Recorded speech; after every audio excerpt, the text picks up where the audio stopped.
Hi, I'm Sarah. 6 weeks ago, I came home from my second deployment in Afghanistan to find my childhood bedroom stripped bare and a sold sign planted in our front yard like a gravestone. The house where I learned to ride a bike, where I hid under the stairs during thunderstorms, where I kept my Purple Heart medal safe in my old jewelry box, gone. My mother was watering her petunias when she said, "Oh, honey, we had to sell it. Madison's divorce lawyer needed a retainer." They sold our family home, the one my grandfather built with his own hands after World War II, like it was a used car they needed to get rid of. But what they didn't know, what they couldn't have possibly seen coming, was what the new owner would do next. And what I'd discover about my own family in the process.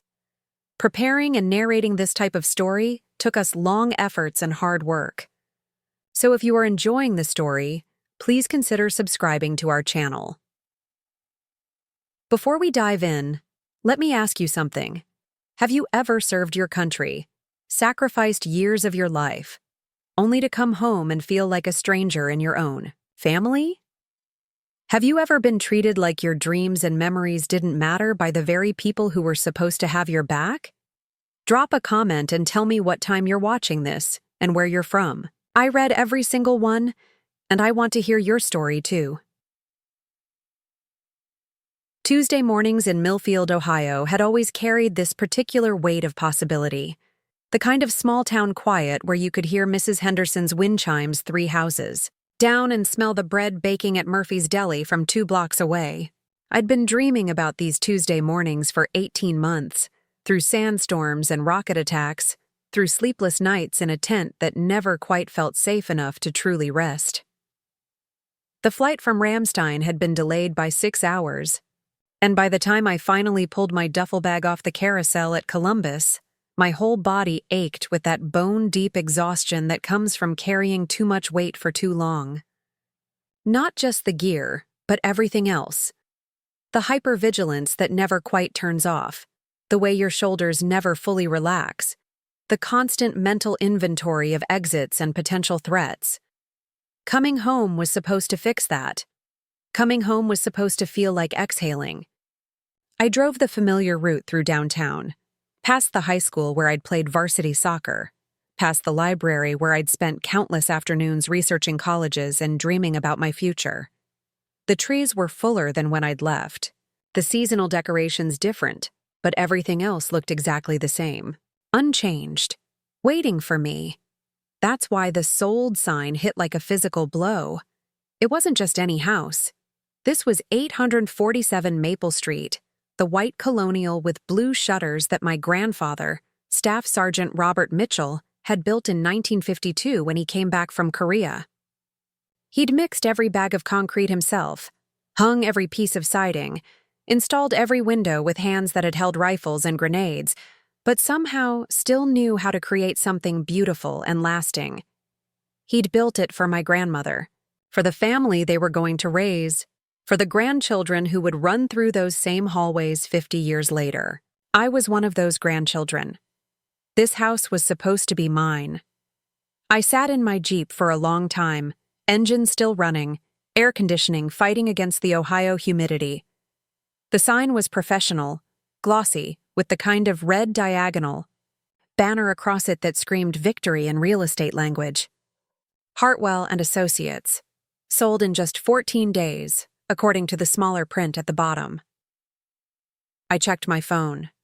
No missed calls. No texts explaining why I was looking at a sold sign instead of pulling into my own driveway.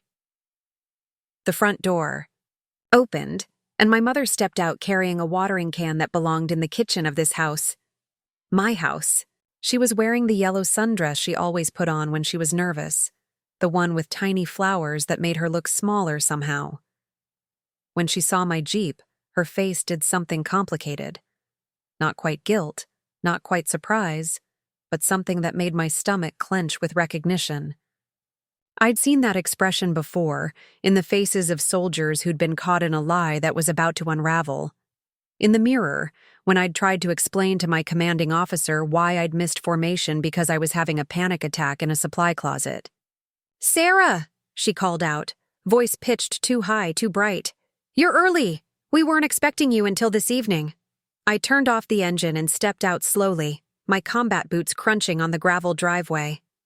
The same driveway where I'd learned to drive stick shift in my dad's old pickup truck, where I'd kissed Danny Martinez after prom, where I'd stood in my dress blues before shipping out to basic training while my parents took pictures they promised to frame. "Mom," I said, nodding toward the sign. "What's this?" She followed my gaze and her shoulders sagged just slightly, like a balloon losing air. "Oh, sweetheart. Come inside. Let's talk." The front door still stuck in the same spot it always had, requiring that extra push with your shoulder that every family member knew by instinct.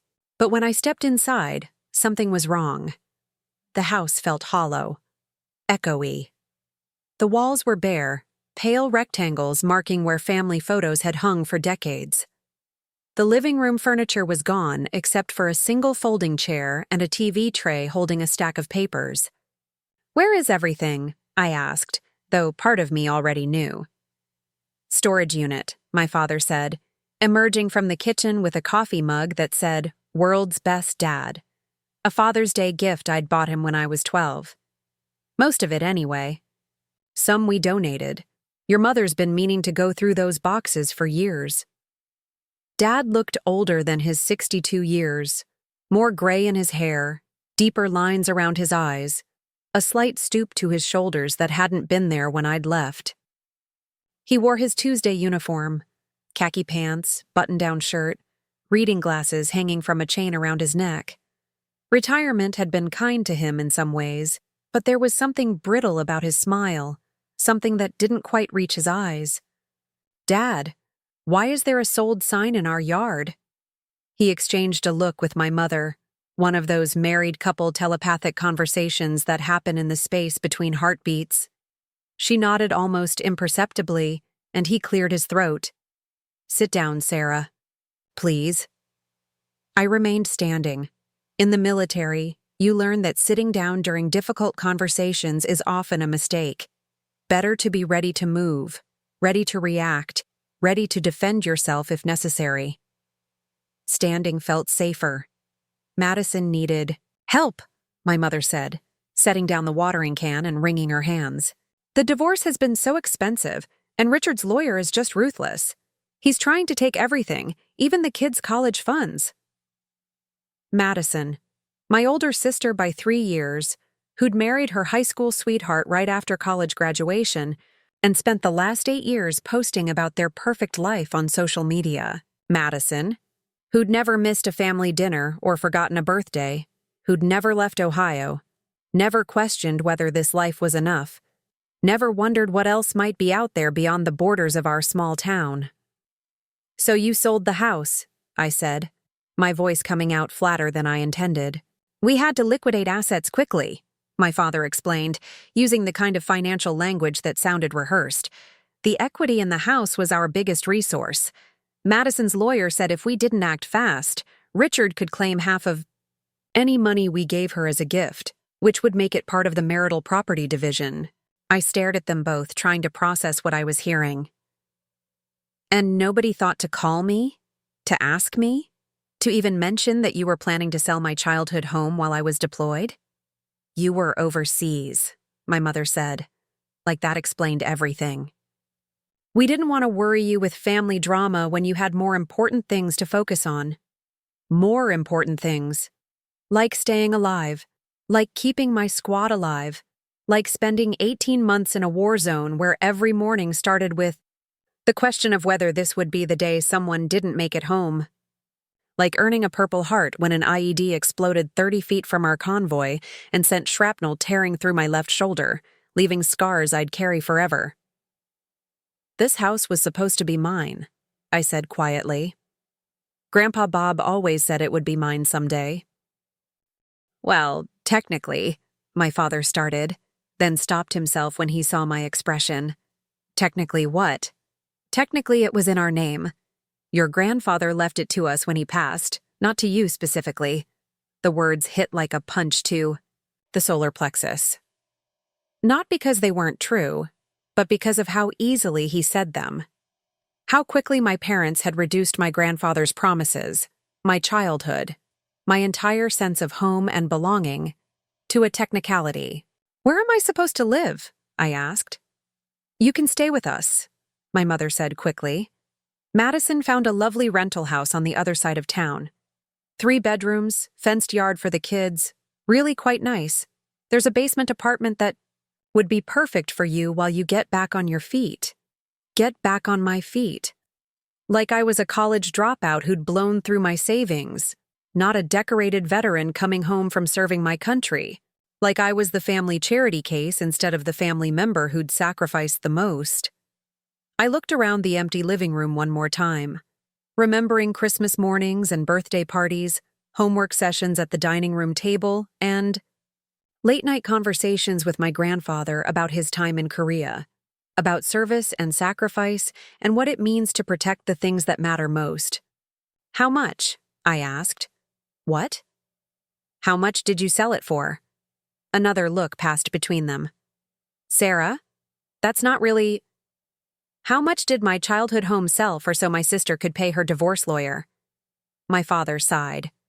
240,000. It was actually above asking price. The market has been quite good. $240,000 for the house my grandfather built, where 4 generations of our family had lived and laughed and grieved and grown up. Where I'd planned to bring my own children someday, to show them the pencil marks on the doorframe where Grandpa Bob had measured my height every birthday, to tell them stories about their great-grandfather who'd fought in Korea and come home to build something lasting with his bare hands.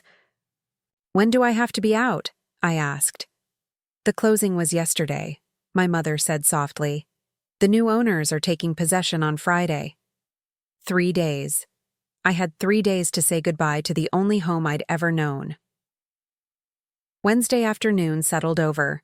Millfield like a heavy blanket, the kind of oppressive summer heat that made everything shimmer and distort at the edges. I hadn't slept much the night before, lying in Madison's guest room on an air mattress that squeaked every time I moved, staring at ceiling tiles that weren't mine in a house that smelled like vanilla candles and someone else's life. The walls were painted a soft lavender that Madison had probably seen in a home design magazine, and everything was perfectly coordinated, perfectly clean, perfectly foreign. I'd left my duffel bag packed by the door, unable to bring myself to unpack it properly. Unpacking felt like accepting this arrangement, like admitting that this sterile guest room with its motivational wall decals about living, laughing, and loving was where I belonged now. The Purple Heart medal stayed wrapped in its presentation box at the bottom of the bag, underneath the uniform I'd worn home, underneath everything else I couldn't quite figure out how to integrate into this new version of my life. The morning had been filled with Madison's attempts at normalcy. She'd made pancakes shaped like stars for her kids, 8-year-old Emma and 5-year-old Jake, who'd greeted me with the kind of shy politeness reserved for strangers. They knew I was their aunt, technically, but I'd been deployed for most of their lives. To them, I was just another adult who'd appeared in their house, carrying a big bag and sleeping on their playroom floor. Aunt Sarah used to live in the big white house, Madison had explained to Emma over breakfast, her voice carrying that careful tone people use when they're trying to manage a situation they don't fully understand. But now she's going to stay with us for a while. Emma had nodded solemnly, syrup dripping from her fork. "The house that got sold?" "That's right, sweetheart. Why did Grandma and Grandpa sell Aunt Sarah's house?" Madison's coffee cup had paused halfway to her lips. "Sometimes grown-ups have to make difficult decisions about money, honey. It's complicated." But it wasn't complicated. Not really. It was simple in the way that betrayal is always simple once you strip away all the justifications and explanations. They'd chosen Madison's needs over mine. They'd chosen the daughter who'd stayed over the daughter who'd served. They'd chosen the crisis they could see over the veteran who'd learned not to show her wounds. Now, as the afternoon stretched long and humid, I found myself walking the 6 blocks between Madison's rental house and 847 Maple Street.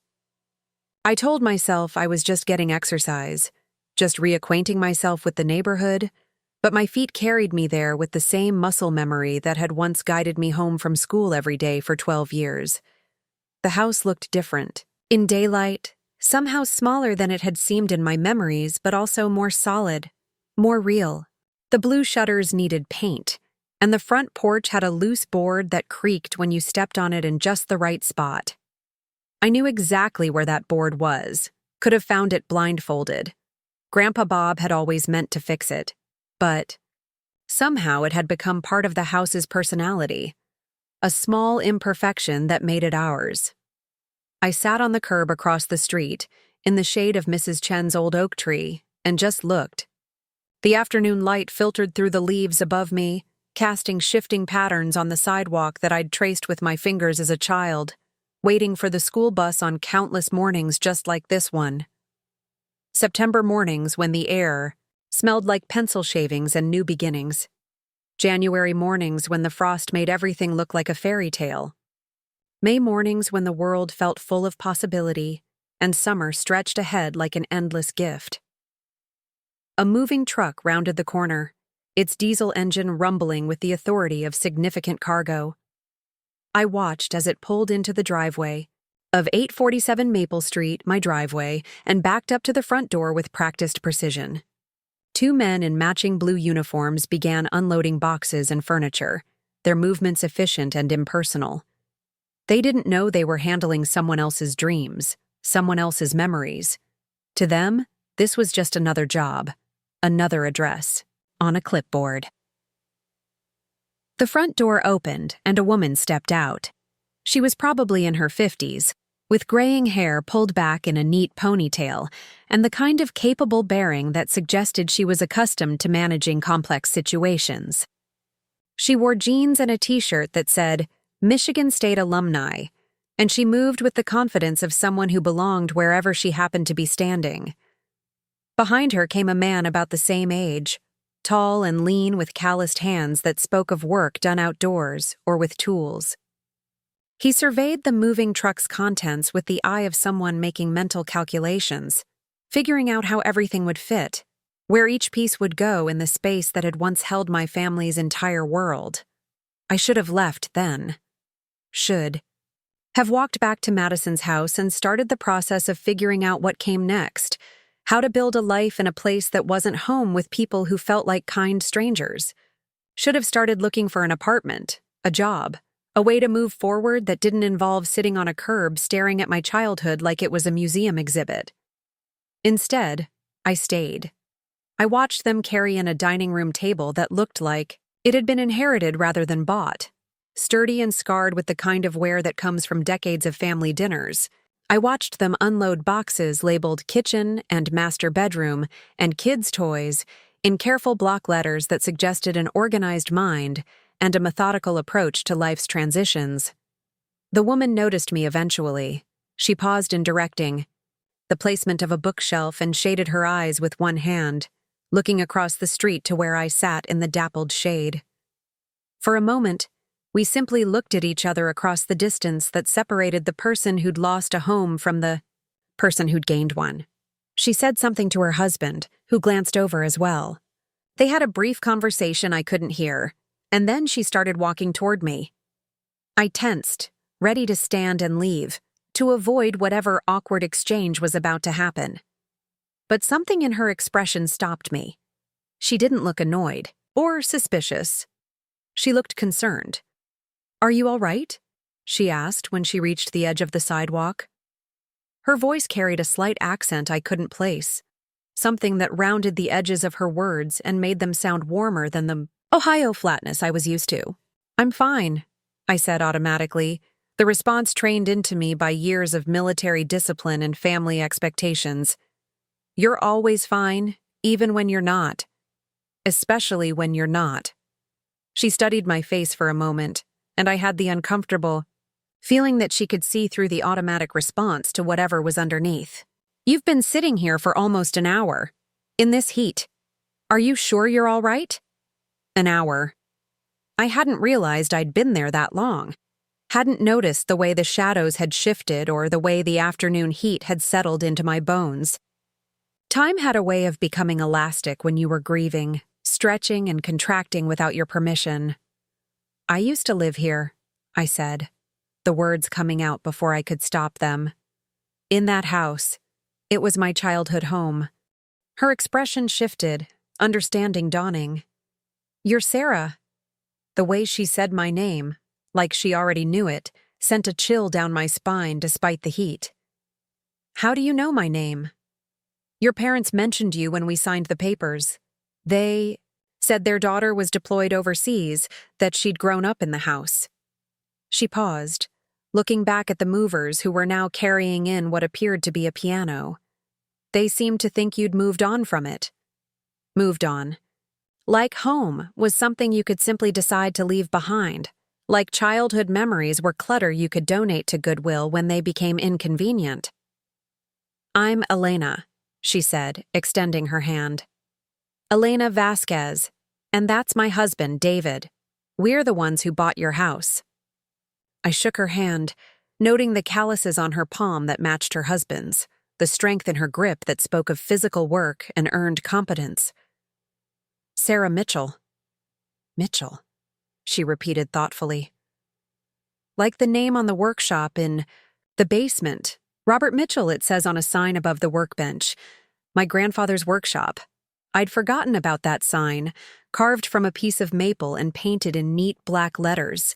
He'd made it himself when he'd first set up the basement as his woodworking space, the place where he'd built the kitchen cabinets upstairs, the built-in bookcases in the living room, the jewelry box I'd kept my most precious possessions in throughout high school.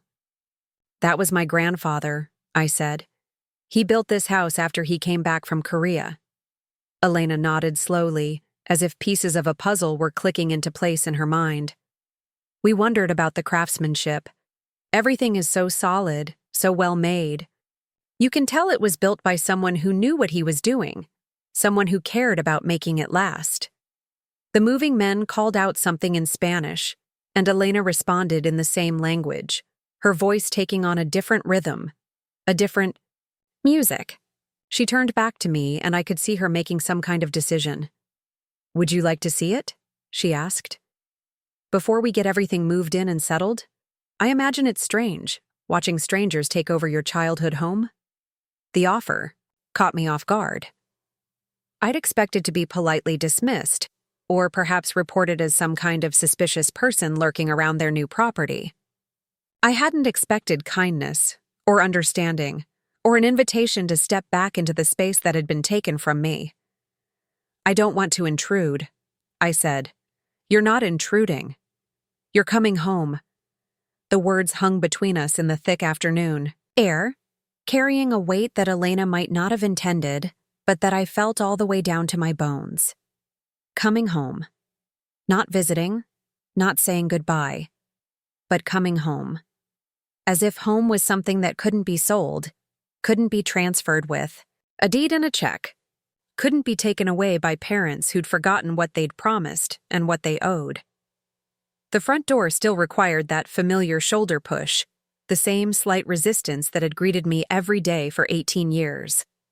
But when Elena opened it and gestured for me to enter first, everything felt different.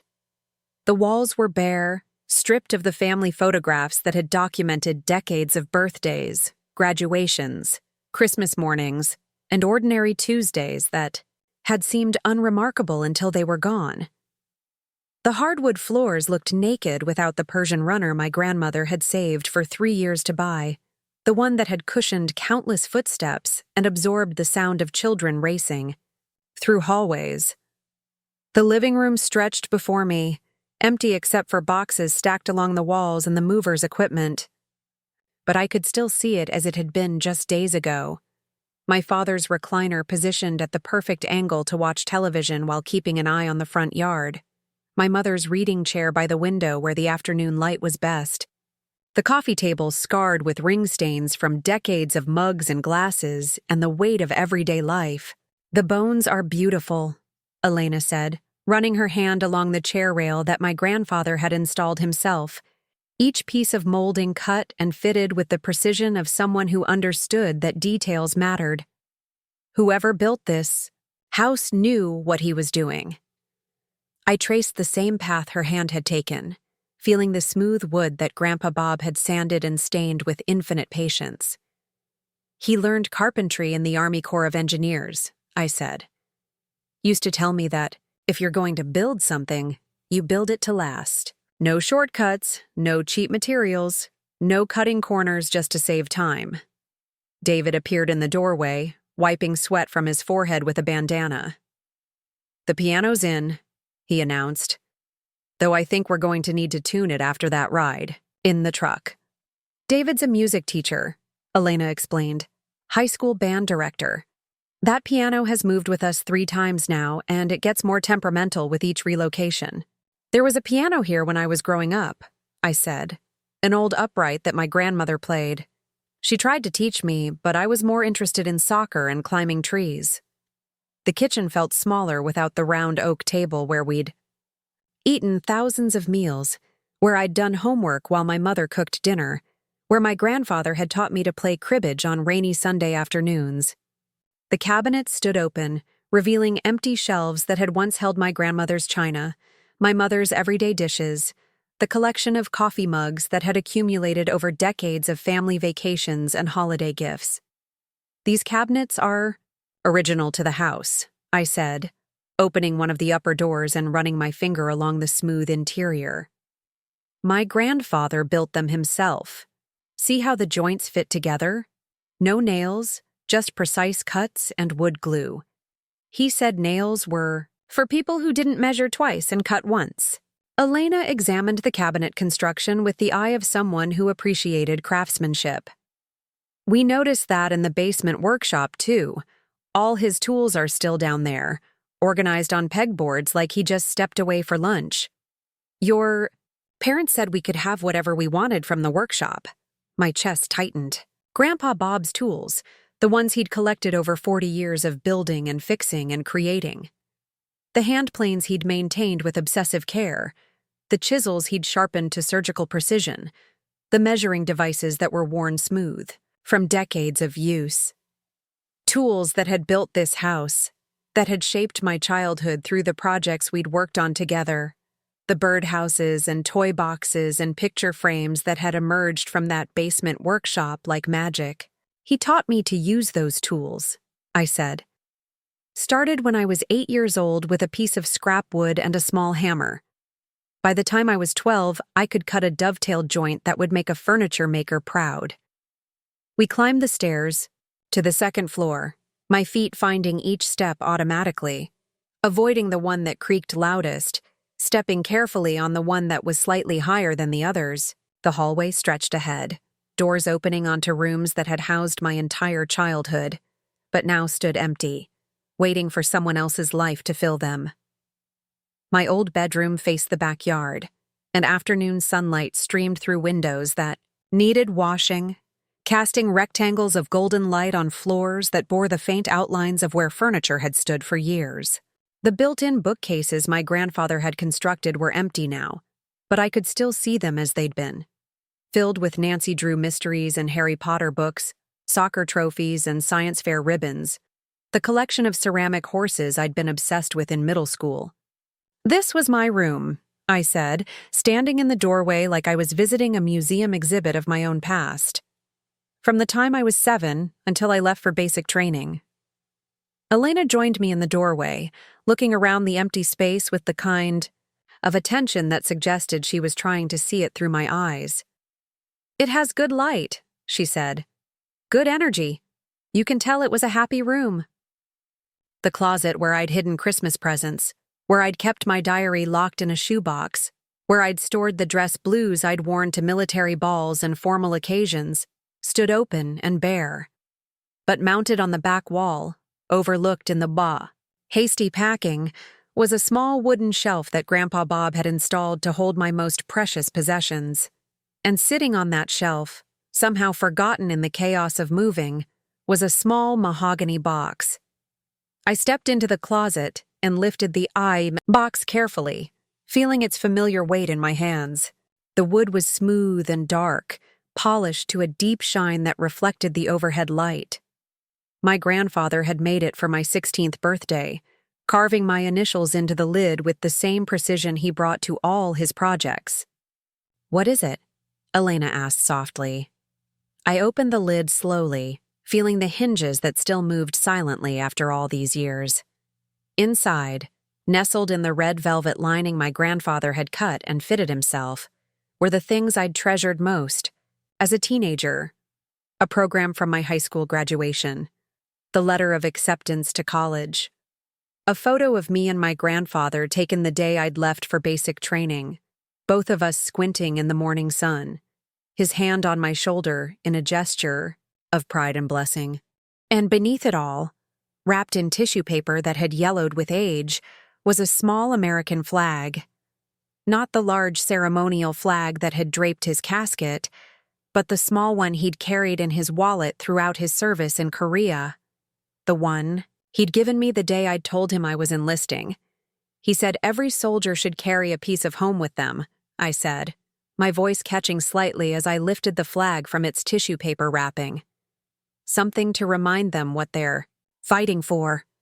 Elena watched as I carefully refolded the flag, her expression thoughtful. "You served?" "2 deployments. Afghanistan." I closed the box and held it against my chest. I carried this flag with me both times. It came home with me when a lot of other things didn't. David appeared in the hallway behind us, carrying a toolbox, and wearing the expression of someone who'd discovered a problem that needed immediate attention. "The upstairs bathroom has a leak," he announced. "Looks like it's been dripping behind the wall for a while. We're going to need a plumber."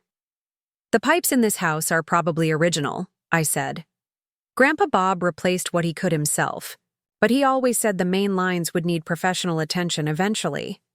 Elena and David exchanged a look, and I could see them calculating costs, timelines, the kind of unexpected expenses that come with buying a house that's nearly 70 years old. It was the same look my parents had exchanged countless times over the years when something needed repair, when the house demanded attention and resources that weren't always available. "There's a good plumber in town," I offered. "Jim Bradley. He's worked on this house before, knows the quirks of the old systems. Honest guy, fair prices." "Thank you," Elena said, and there was genuine gratitude in her voice. It helps to have someone who knows the house's history. I looked around the empty bedroom one more time, memorizing the way the afternoon light fell across the floor, the view of the backyard where I'd played as a child, the sense of security and belonging that these walls had always provided. This room had been my sanctuary, my launching pad, my safe harbor in storms, both literal and metaphorical. The mahogany box felt warm in my hands, solid and real in a way that nothing else had felt since I'd come home. It was a piece of my grandfather's, love made tangible, a connection to the man who'd built this house and filled it with the kind of steady, reliable affection that had shaped my understanding of what home could be. "I should let you get back to your moving," I said, though every instinct told me to stay, to find some excuse to remain in this space that still felt like mine despite the legal documents that said otherwise. Elena touched my arm gently.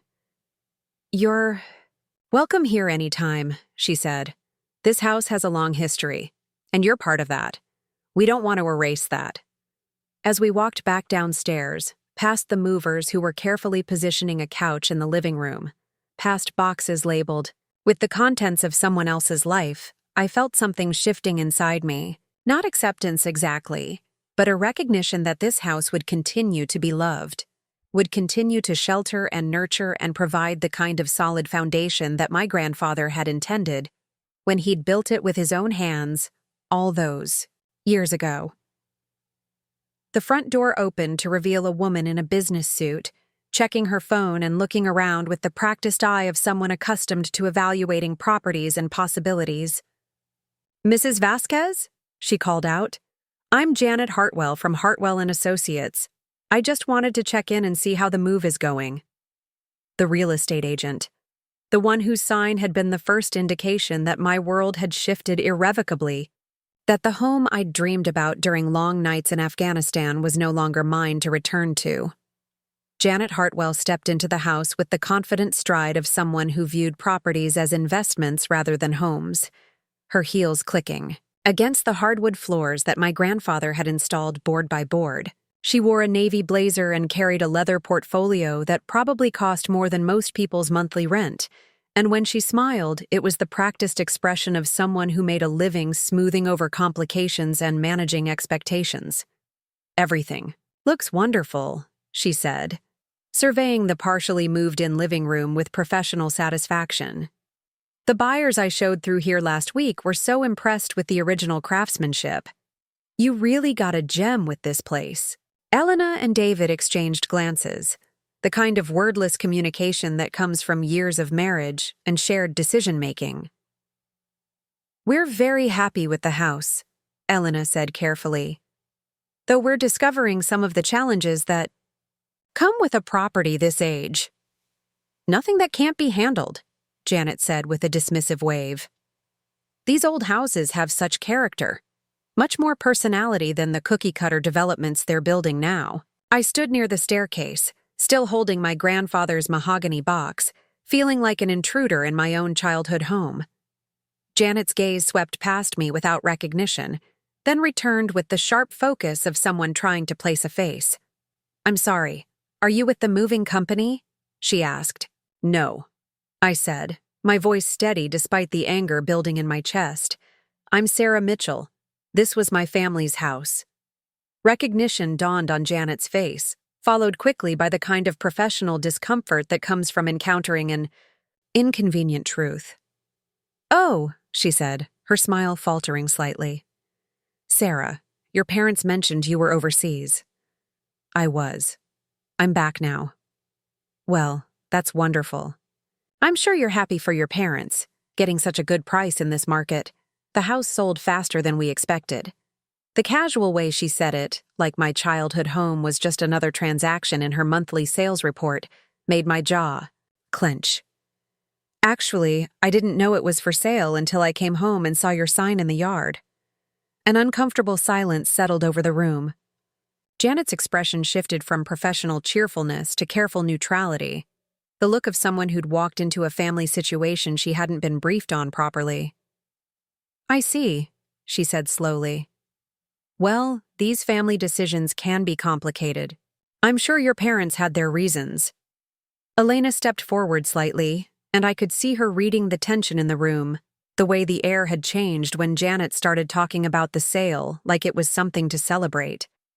"What kind of reasons?" I asked, my voice carrying the edge that came from 18 months of learning when to push and when to retreat, when to stay quiet, and when to demand answers.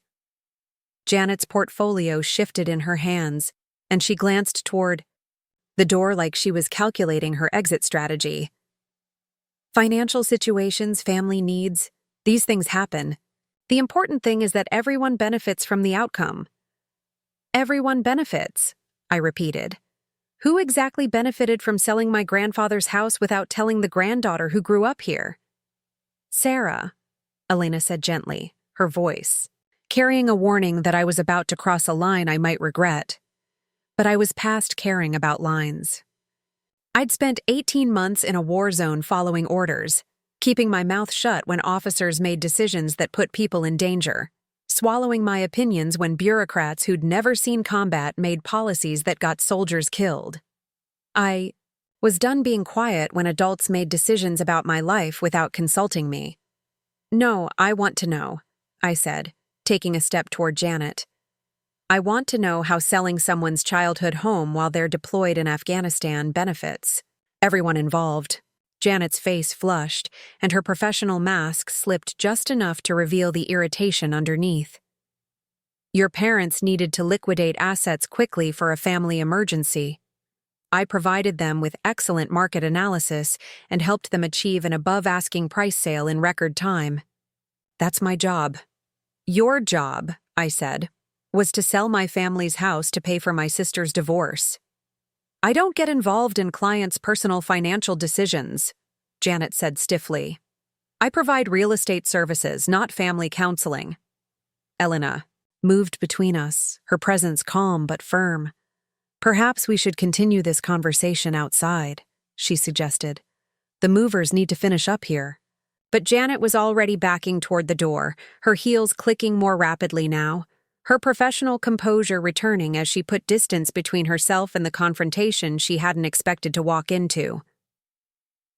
"The Vasquez family are lovely people," she said, addressing her comments to me but looking at Elena. "I'm sure they'll take excellent care of the property. Sometimes these transitions are difficult, but it's important to focus on the positive outcomes." "Positive outcomes," I said. "Like what?" "Like your sister getting the help she needed during a difficult time. Like your parents being able to support their family. Like this beautiful house going to people who will appreciate its history and character." She reached the front door and paused, her hand on the knob, her expression settling back into professional neutrality. "I hope you can find peace with the situation, Sarah. Change is hard, but sometimes it's necessary."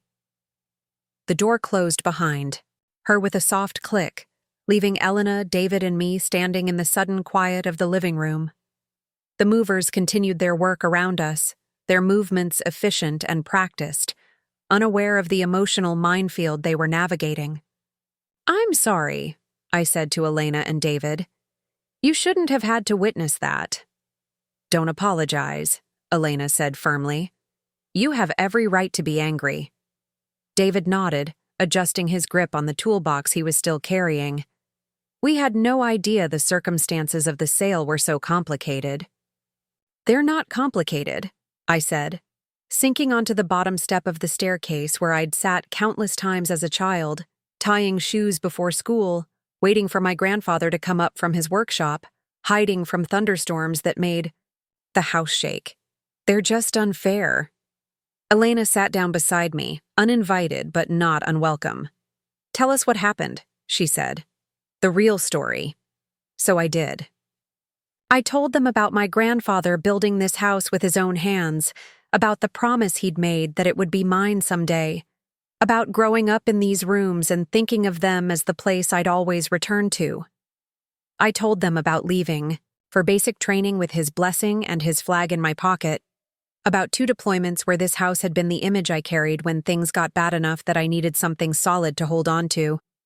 I told them about coming home to find it sold, about my parents' casual dismissal of my shock and grief, about my sister's expensive divorce, and the family's decision that her immediate crisis mattered more than my long-term connection to the only home I'd ever known. "Madison's always been the one who stayed," I said, my voice steady despite the tears I was fighting. "The good daughter who never left town, never questioned anything, never caused problems. I was the one who joined the military, who chose a different path, who wasn't here for every family dinner and birthday party." Elena listened without interrupting, her expression growing more serious as the story unfolded. David had sat down, his toolbox, and was leaning against the wall, his arms crossed, his face dark with the kind of anger that comes from witnessing injustice. "How much was the divorce costing?" he asked when I finished. "I don't know exactly, but it couldn't have been more than what they made on this house. Madison's husband is a middle manager at an insurance company, not some millionaire hiding assets in offshore accounts." Elena was quiet for a long moment, staring at the empty living room like she was seeing it differently now, understanding the weight of what had been lost in service of what had been gained. "Your parents," she said finally, "do they understand what they've done?" "They understand that they solved Madison's problem," I said. "They understand that they protected their grandchildren's college funds and made sure their older daughter could start fresh. I don't think they understand that they erased their younger daughter's future in the process." "And your sister?" David asked. "Madison thinks I'm being dramatic. She's always thought I was too attached to the past, too sentimental about family history. She sees this house as just a building, not as the repository of everything that made us who we are." Elena stood up and walked to the front window, looking out at the yard where my grandfather had taught me to identify trees by their leaves, where my grandmother had grown tomatoes that tasted like summer, where I'd played countless games of hide and seek and catch and all the other rituals of childhood that had seemed so ordinary until they were gone. "We need to think about this," she said. her voice carrying a weight that suggested she was making some kind of decision. "David and I need to talk." She turned back to face me, her expression serious but not unkind. "Would you be willing to come back tomorrow? There are things we need to discuss, and I want to show you something we found in your grandfather's workshop. Something they'd found." I wondered what kind of artifact from his life they'd discovered. What piece of his history had been left behind in the hasty packing and sorting that had accompanied the sale. "What kind of something?" I asked. Elena and David exchanged another look, one of those married couple conversations that happen without words. "Tomorrow," Elena said. "After we've had time to process all of this. After we've had time to understand what it means." I stood up slowly, still holding the mahogany box that contained the flag and the photo and the other treasures of my adolescence.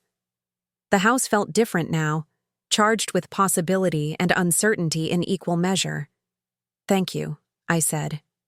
"For listening, for caring. Most people would have just told me to move on and be grateful for what I have left." "Most people," Elena said, "haven't had someone build them a house with their own hands. Most people don't understand what that kind of love looks like, or what it costs when it's taken away." Thursday morning arrived with the kind of restless energy that comes from sleeping fitfully in a place that doesn't quite feel safe. Madison's guest room had felt smaller in the dark, the air mattress deflating just enough to leave me aware of the hard floor beneath, the unfamiliar sounds of someone else's house settling around me. The kids had been up early, their voices carrying through the thin walls as they negotiated the morning routine of breakfast and cartoon time. Normal childhood sounds that should have been comforting, but instead reminded me how displaced I'd become. I'd left the house before Madison was fully awake, slipping out with a mumbled explanation about needing coffee and some air. The truth was more complicated. I needed space to think, space to process what Elena had said about finding something in Grandpa Bob's workshop, space to figure out how to navigate this strange limbo between the life I'd lost and whatever came next. Millfield's downtown was already stirring by 7:30, storefronts opening to catch the early commuters heading to jobs in Columbus, delivery trucks rumbling past with supplies for Murphy's Deli and Henderson's Hardware. I found myself walking the same route I'd taken as a teenager, past the library where I'd spent countless afternoons researching colleges and escape routes, past the high school where my guidance counselor had first mentioned military service as a way to pay for education and see the world beyond Ohio's borders. The coffee shop on Main Street was new since I'd left, a sleek space with exposed brick and industrial lighting that had replaced the old diner where my grandfather and I used to share apple pie on Saturday mornings. I ordered a black coffee and found a seat by the window, watching the town wake up around me while I tried to make sense of the conversation with Elena and David the day before.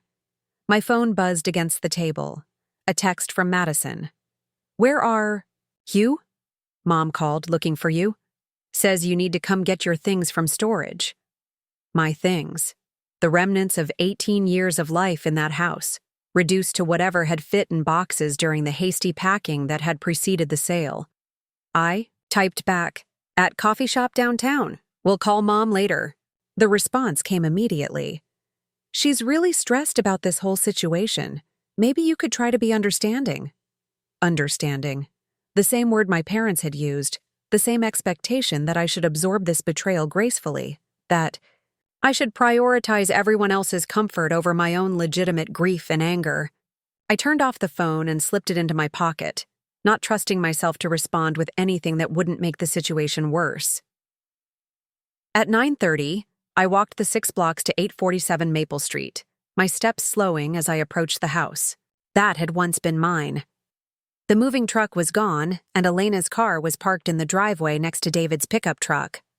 The yard already looked different, more intentional somehow, as if Elena had spent the morning evaluating the landscaping and making mental notes about changes she wanted to make. I knocked on the front door, feeling strange about the formality of asking permission to enter the house where I'd never needed to knock before. Elena answered quickly, as if she'd been watching for me. Sarah, she said, her voice carrying the same serious tone from the day before. Come in. David's in the kitchen making coffee. We have a lot to talk about. The house felt more settled now. Boxes unpacked, furniture arranged in configurations that spoke of Elena and David's preferences and habits. The piano David had mentioned sat in the corner of the living room where my grandmother's china cabinet had once stood, its polished wood gleaming in the morning light streaming through windows that needed cleaning. David emerged from the kitchen carrying 3 mugs, his expression thoughtful in the way of someone who'd spent a sleepless night wrestling with complicated questions. Sarah, he said, handing me a mug that was warm and solid in my hands. How are you holding up? I'm managing, I said, the automatic response that had served me well in the military and seemed appropriate for most civilian situations too. Elena gestured toward the couch, a comfortable-looking piece in deep blue that somehow suited the room's proportions better than my parents' old furniture had. Sit with us. We need to show you what we found. She disappeared into the basement, her footsteps echoing on the wooden stairs that my grandfather had built with the same attention to detail he'd brought to everything else. When she returned, she was carrying a manila envelope that looked worn and yellowed, the kind of legal document that had been handled many times over many years. This was in your grandfather's workshop, she said, settling onto the couch beside me. Tucked away in a drawer of his workbench, along with some other papers. Insurance policies, warranty information for the tools, that sort of thing. David leaned forward from his chair across the coffee table. But this one was different. This one had your name on it. Elena handed me the envelope, and I could see my name written across the front in my grandfather's careful cursive. For Sarah Elizabeth Mitchell when she comes home. The paper was thick, official, the kind used for documents that were meant to last. My hands shook slightly as I opened the envelope, feeling the weight of whatever my grandfather had left for me to find. Inside were several pages of legal documents, dense with the kind of language that required careful reading to understand fully. But even skimming the first page, certain phrases jumped out at me.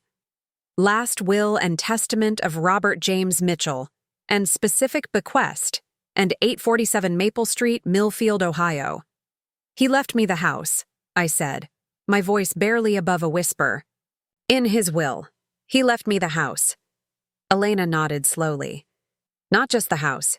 Read the whole thing.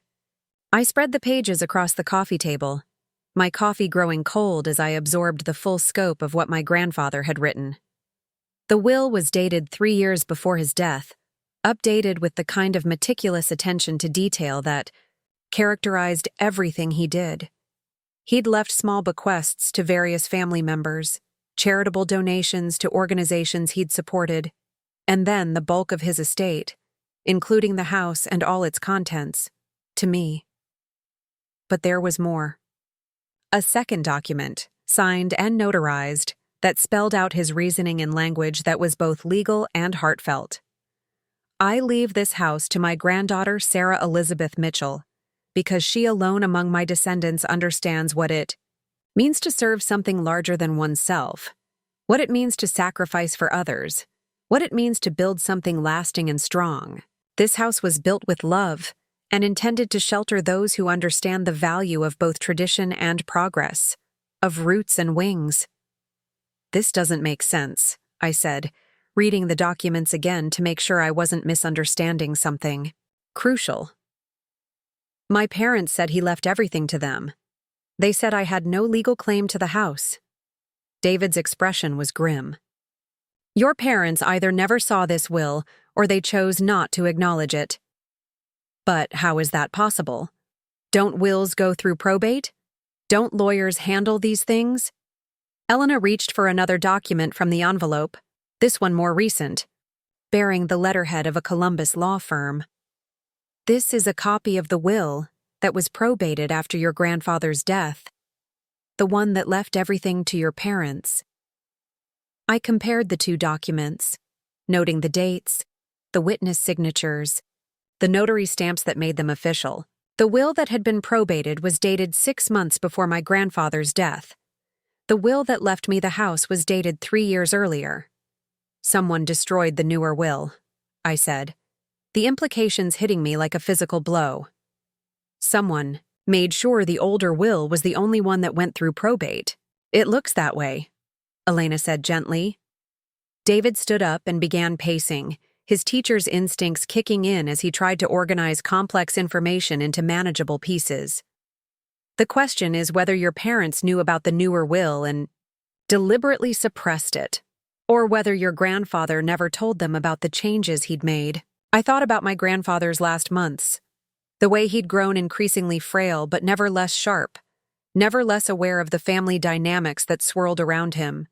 He'd known that my parents favored Madison, that they saw my military service as a phase I'd eventually outgrow rather than a calling that defined who I was becoming. He'd known that his careful plans for the house might not align with their immediate needs or preferences. He hid it, I said with sudden certainty. He hid this will because he knew my parents would find a way to contest it or ignore it. He put it in his workshop because he knew that whoever bought the house would eventually go through his things, and he hoped that maybe, somehow, it would find its way to me. Elena was quiet for a long moment, turning her coffee mug in her hands, like she was weighing words carefully before speaking them. "There's something else," she said finally. "Something we need to tell you about why we bought this house." David stopped pacing and returned to his chair, his expression shifting to something I couldn't quite read. "We're not just any buyers, Sarah. This purchase wasn't random." "What do you mean?" Elena reached for my hand, her touch warm and steady. "David and I have been looking for a house like this for 2 years. Not just any house. A house with history, with craftsmanship, with the kind of story that made it worth preserving. We're not planning to live here long term." "I don't understand." "We restore historic houses," David explained. "We buy them, renovate them carefully, preserve their character and history, and then we find the right family to carry them forward. Families who understand what these places represent." Elena squeezed my hand gently. "We bought your grandfather's house because we believed it deserved to be preserved, because we could see that it was built by someone who understood what a home should be. But now we know why it felt so right," David added. "Now we understand that this house has been waiting for you to come home." The words hung in the air between us, carrying implications I wasn't ready to fully process. Outside, a cardinal landed on the windowsill, its red feathers bright against the glass, and I remembered how my grandfather had always said cardinals were visitors from heaven, souls returning to check on the people they'd loved. "What are you saying?" I asked, though I thought I already knew. Elena smiled, the first genuinely happy expression I'd seen on her face since we'd met. "We're saying that sometimes the universe has a way of correcting injustices. Sometimes the right thing happens, even when it takes a while to get there." David leaned forward, his eyes bright with the enthusiasm of someone who'd discovered the perfect solution to an impossible problem. "We're saying that this house belongs to you, and we're going to make sure you get it back." The silence that followed David's words felt dense and electric, like the air before a thunderstorm breaks. I stared at the legal documents spread across the coffee table, my grandfather's careful handwriting blurring as tears I'd been holding back for days finally spilled over. Elena handed me a tissue without saying anything, her presence steady and reassuring in a way that reminded me of the best officers I'd served under. People who understood when to speak and when to simply be present. "I don't understand how this is possible," I said, my voice thick with emotions I couldn't name. "You bought the house. You paid my parents. There are contracts, deeds, legal documents." Elena exchanged a look with David, and I could see them. Having one of those wordless conversations again, the kind that comes from years of partnership and shared decision-making. "The legal situation is complicated," she said carefully, "but not impossible to navigate." David pulled out a laptop from somewhere behind his chair and opened it on the coffee table, pushing aside the will documents to make room. We've been doing some research since yesterday, calling some contacts, checking legal precedents. His fingers moved across the keyboard with practiced efficiency. Elena's sister is a real estate attorney in Cleveland. She's been walking us through the options. What kind of options? I asked, though part of me was afraid to hope, afraid to believe that the crushing weight of loss I'd been carrying might somehow be lifted. Fraudulent conveyance, Elena said. If your parents knew about this will and deliberately concealed it in order to sell the house, that's a form of fraud. The sale could be invalidated. But even if they didn't know, David added, turning the laptop screen toward me, the fact remains that your grandfather's true intentions were documented. You're the rightful heir to this property. I looked at the screen, which showed a legal website with articles about estate disputes and property rights. The language was dense and intimidating, but the basic principle seemed clear. If someone inherits property through fraudulent means, that inheritance can be challenged and overturned. But you've already moved in, I said. You've already started making this place your home. I can't ask you to give that up. Elena laughed, a sound that was warm and genuine despite the complexity of the situation. Sarah, we told you yesterday, we don't restore houses to keep them. We restore them to preserve them for the families they belong to. Besides, David said, gesturing around the living room, we haven't really made this our home yet. We've barely unpacked. And everything we've learned about this house, about your grandfather, about what this place means, it's made us more convinced that we're supposed to be here temporarily.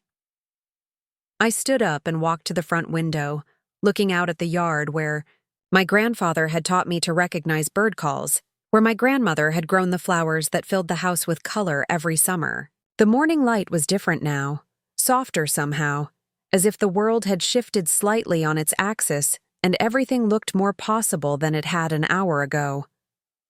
What would happen to you? I asked, not turning around.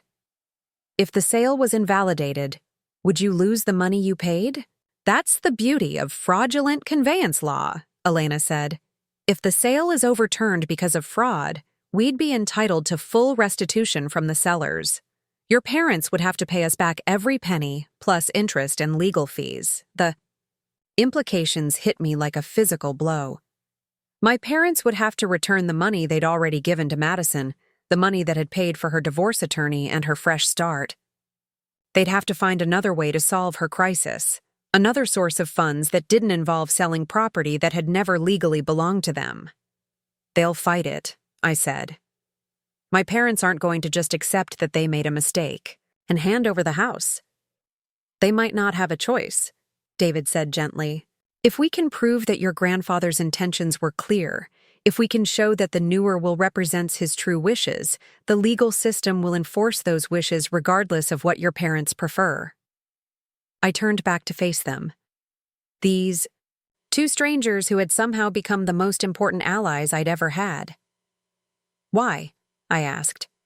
Why would you do this for me? You don't know me. You don't owe me anything. Elena stood up and joined me at the window, her reflection overlapping with mine in the glass. Do you remember what your grandfather wrote in that will? About understanding service, about sacrifice, about building something lasting?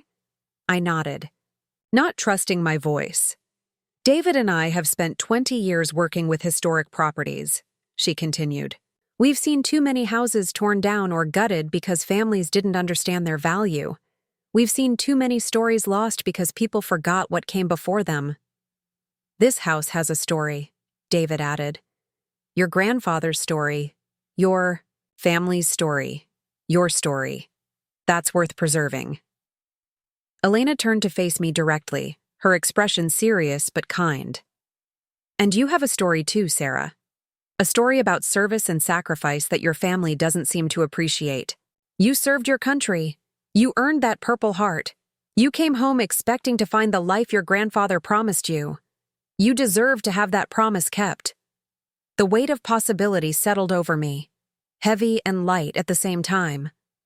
For the first time since I'd seen that sold sign in the yard, I could imagine a future that didn't involve sleeping on air mattresses in other people's houses.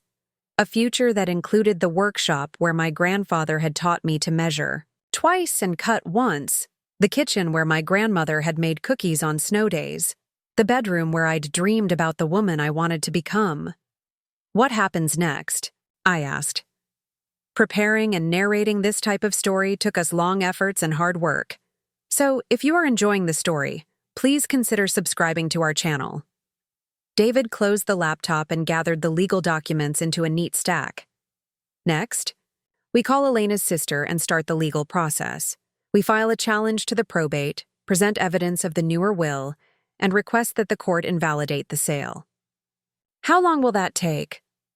Months, probably, Elena said honestly. Legal processes move slowly, especially when there's significant money involved. But Sarah, she paused, making sure I was listening. In the meantime, you're not homeless. You're not displaced. This is still your house, and you're welcome here whenever you want to be here. The offer was so generous, so unexpected, that I felt tears threatening again. I can't impose on you like that. You're not imposing, David said firmly. You're coming home.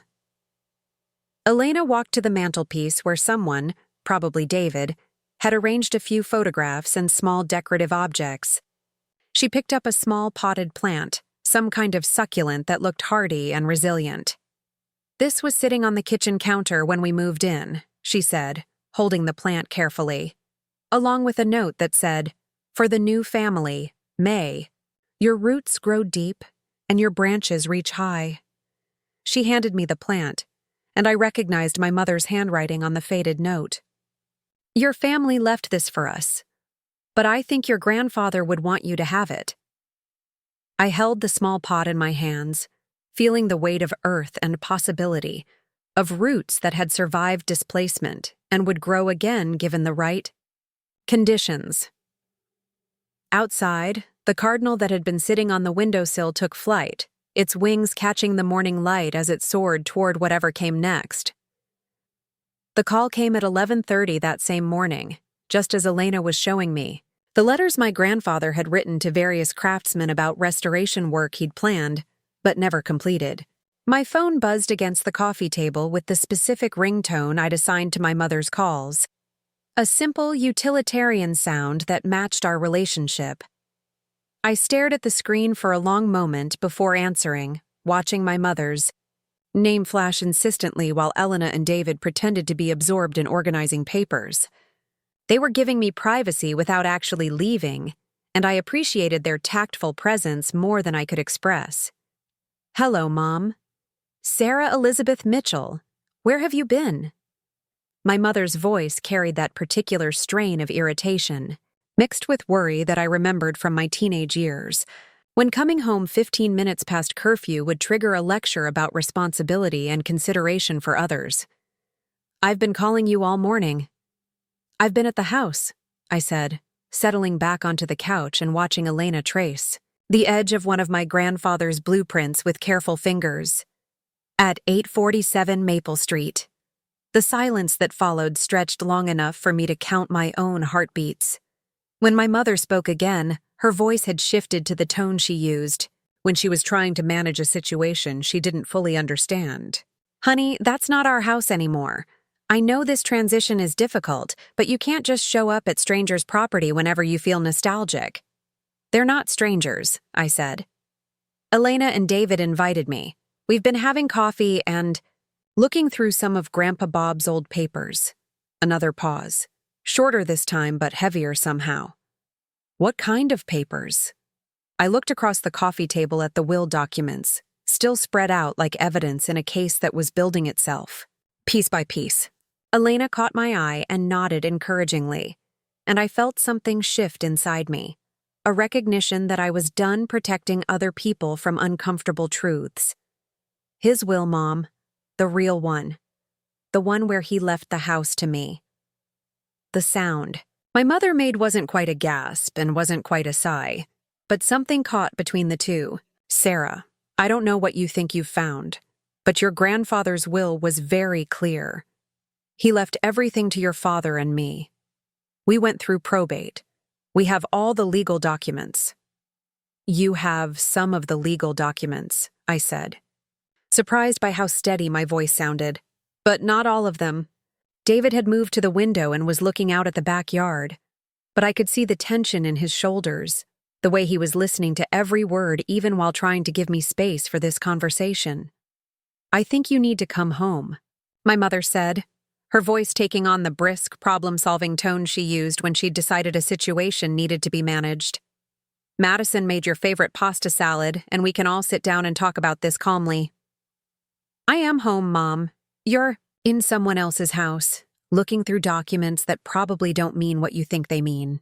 You're upset and not thinking clearly, which is understandable given everything you've been through. Everything I'd been through. The careful euphemism she'd been using since I came back from Afghanistan, the way she talked around my deployment, like it was a difficult phase I'd eventually recover from, rather than a defining experience that had shaped who I'd become. What I've been through, I said, is coming home from serving my country to find that my family sold my inheritance without telling me. Your inheritance?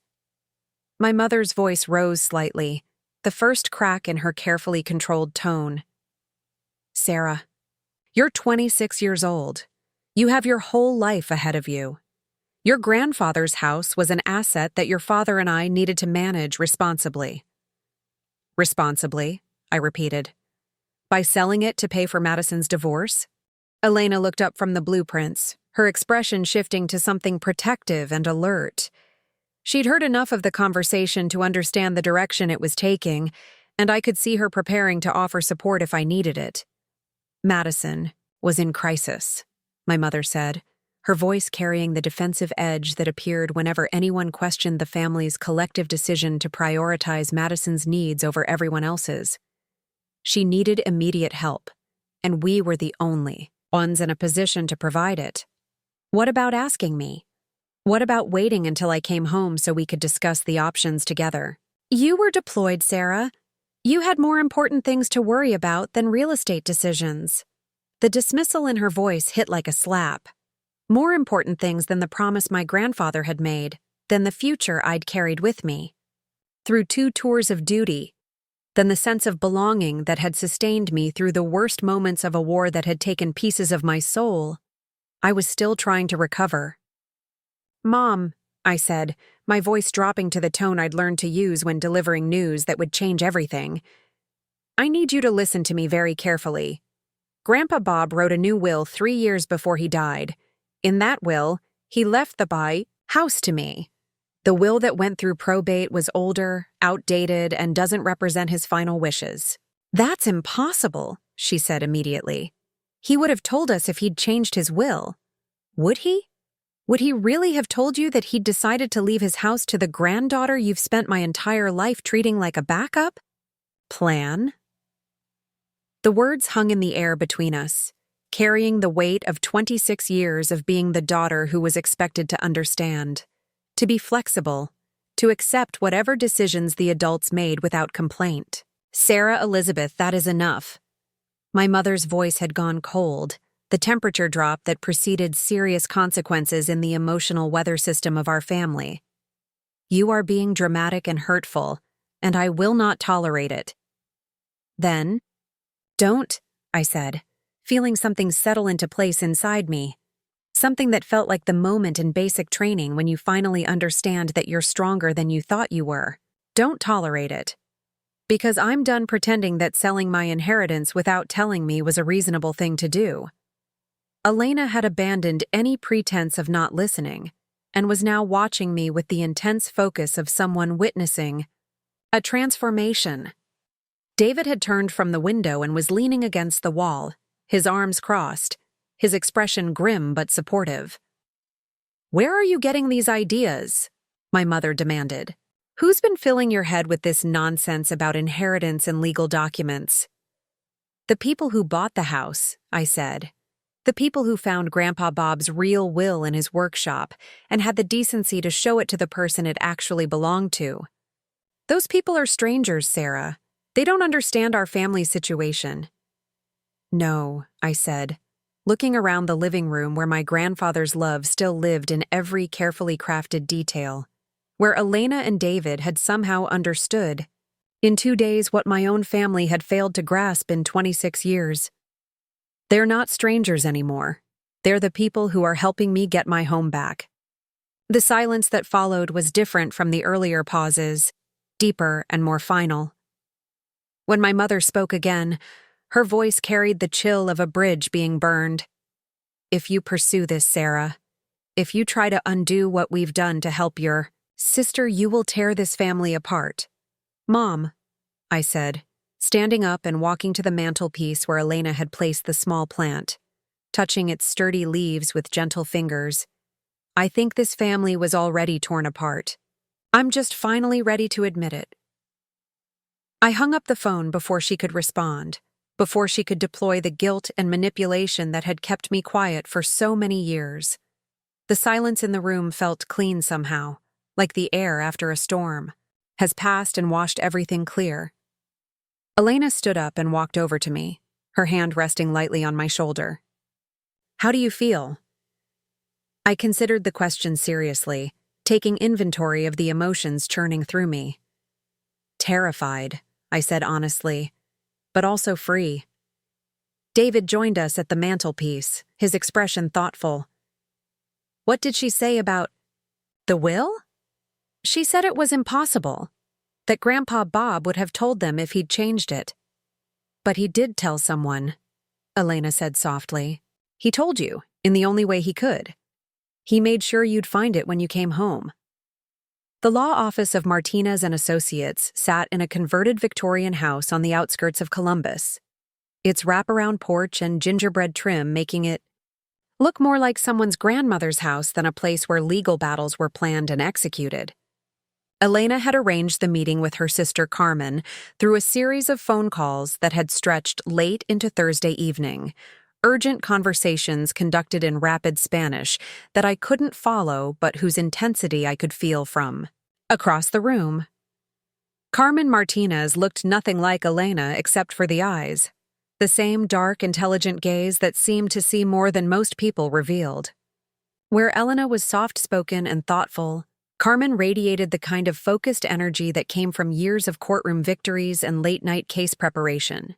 She wore a charcoal gray suit that probably cost more than my monthly military pay.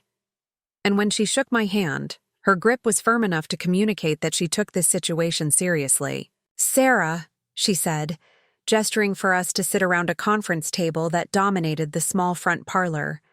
Elena's told me the basics, but I want to hear the story from you. Everything, from the beginning. So I told it again, the whole saga. Of coming home to find my life erased, my inheritance sold, my family's casual dismissal of my shock and grief. Carmen listened without interrupting, taking notes on a yellow legal pad with the kind of focused attention that made me feel like every detail mattered, like my story was important enough to deserve careful documentation. When I finished, she set down her pen and leaned back in her chair, her expression thoughtful. The will you found. Do you have it with you? Elena slid the manila envelope across the table. Carmen opened it carefully, handling the documents like the precious artifacts they were, reading each page with the thoroughness of someone who understood that legal battles were won and lost in the details. This is solid, she said finally. The signatures are witnessed, the notarization is proper, and the language is clear and unambiguous. Your grandfather knew exactly what he was doing when he wrote this. But the other will, I said. The one that went through probate. Doesn't that complicate things? Carmen smiled, the expression of someone who'd seen this situation before and knew how it typically resolved. Actually, it simplifies things. Ohio law is very clear about superseding wills. If we can establish that this document represents your grandfather's final wishes, the earlier will becomes legally irrelevant. David leaned forward, his teacher's instincts engaged. What do we need to prove? 3 things, Carmen said, ticking them off on her fingers. First, that the will is authentic. that Robert Mitchell actually wrote and signed it. Second, that he was of sound mind when he made these changes. And third, that the document wasn't superseded by any later will. How do we prove authenticity? Elena asked. Handwriting analysis, witness testimony if any of the witnesses are still alive, comparison to other documents we know he wrote. Carmen flipped through the pages again. The good news is that your grandfather was methodical. He dated everything, kept copies, documented his reasoning. That level of detail actually works in our favor. I thought about the workshop downstairs, the way my grandfather had labeled every tool, organized every project, kept meticulous records of every repair and improvement he'd made to the house. Even in his final legal planning, he'd been thorough and careful. What about my parents? I asked. They'll fight this. They'll say they never saw this will, that it doesn't represent his real intentions. Carmen's expression grew more serious. That's where things get complicated. If your parents genuinely didn't know about this will, if they acted in good faith based on the documents they had, then this becomes a simple matter of correcting a mistake. But if they knew about this will and chose to suppress it, that's fraud, Elena said quietly. Exactly. And fraud changes everything. It would mean they deliberately sold property they knew didn't belong to them, using falsified documentation to complete the transaction. The weight of that possibility settled over the room like a heavy blanket. I thought about my mother's reaction on the phone, the way she'd immediately insisted that the newer will was impossible, that my grandfather would have told them about any changes. Either she was telling the truth and genuinely had no knowledge of his final wishes, or she was lying to protect a deception that had netted them nearly $250,000. How do we find out which one it is? I asked. Carmen pulled out her phone and scrolled through what appeared to be a contact list. We start by talking to the lawyer who handled your grandfather's estate.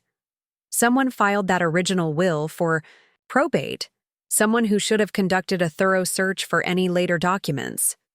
And if that lawyer didn't do their job properly, then we have grounds for a malpractice claim in addition to everything else. Carmen's smile was sharp now, the expression of someone who relished the prospect of holding incompetent professionals accountable. But let's focus on the immediate issue. Sarah, I want to file a petition with the probate court to recognize this will as your grandfather's true final testament.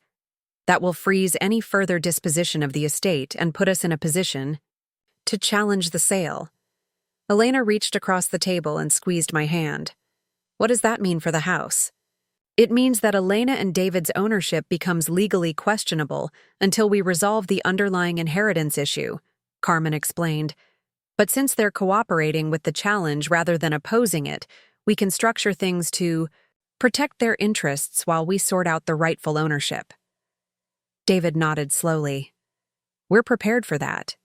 We knew this might get complicated when we decided to help Sarah. Carmen gathered the documents and slipped them back into the envelope.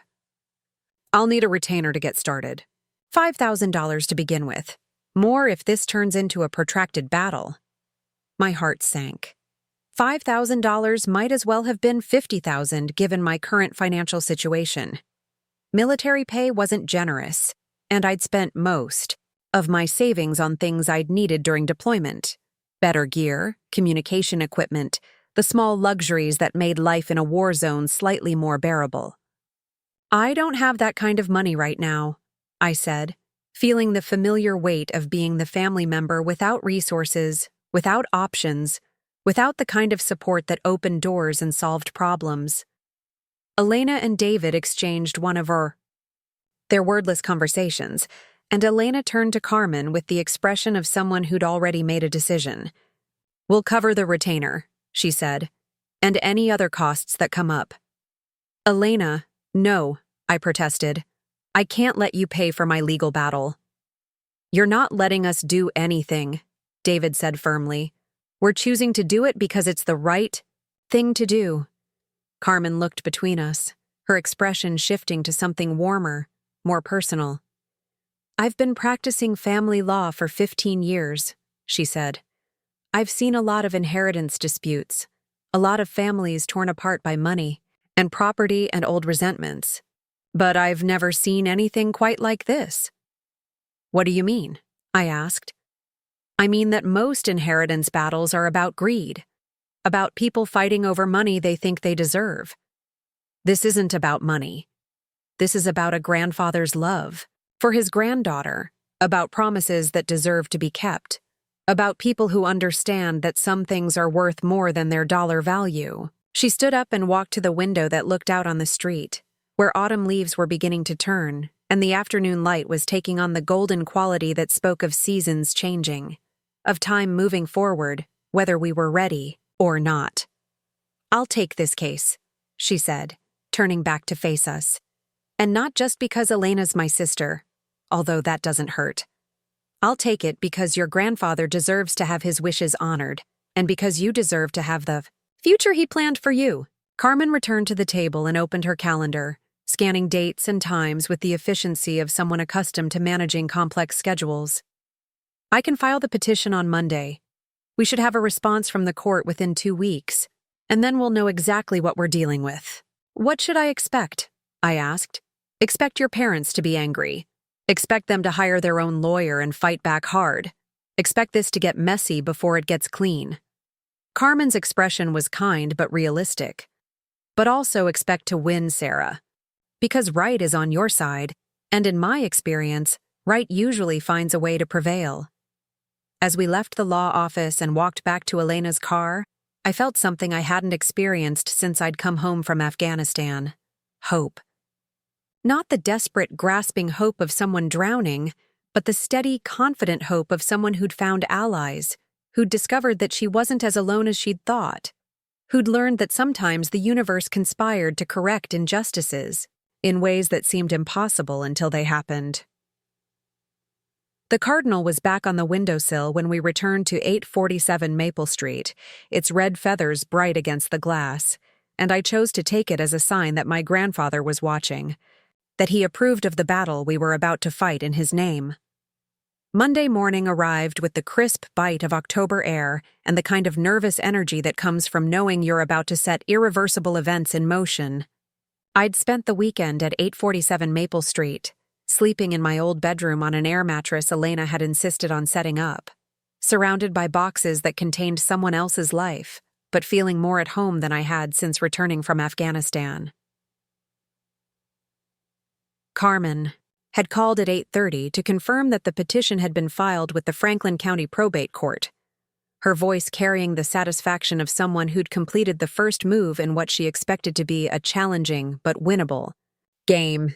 The legal machinery was now in motion, and there was no going back. The court clerk says we should expect a response within 10 business days, she'd said. In the meantime, I've sent copies of the petition to the attorney who handled the original. Probate. That should get their attention pretty quickly. Their attention. The phrase made my stomach clench with a mixture of anticipation and dread.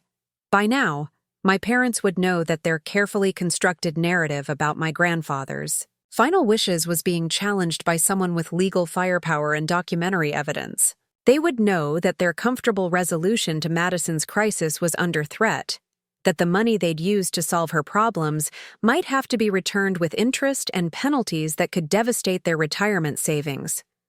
Elena emerged from the kitchen carrying 2 cups of coffee and wearing the expression of someone who'd been up early, probably researching probate law or historic house restoration or some combination of the two. She'd thrown herself into this situation with the same methodical intensity she brought to everything else, and I was beginning to understand that beneath her quiet exterior was a woman who didn't accept defeat easily.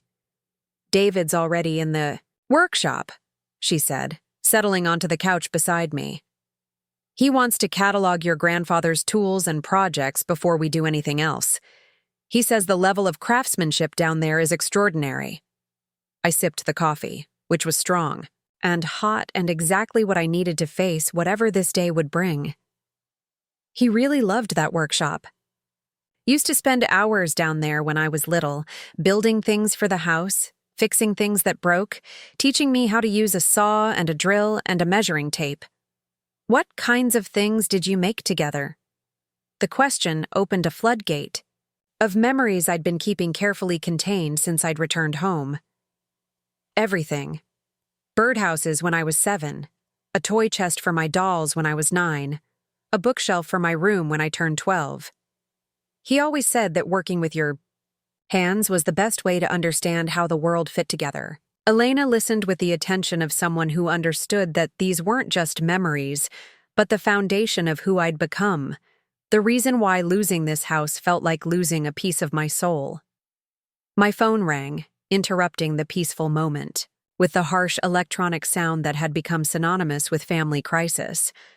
The caller ID showed Madison's name, and I felt my shoulders tense automatically. I should probably take this, I said, though every instinct told me to let it go. To voicemail. Sarah. Madison's voice was tight with an emotion I couldn't immediately identify. Anger, fear, disappointment, or some combination of all three. We need to talk. Good morning to you too, Madison. Don't. The word came out sharp enough to cut. Don't. Act like this is a normal conversation.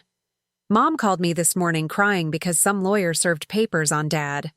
Papers about Grandpa Bob's house, about his will, about you trying to destroy our family.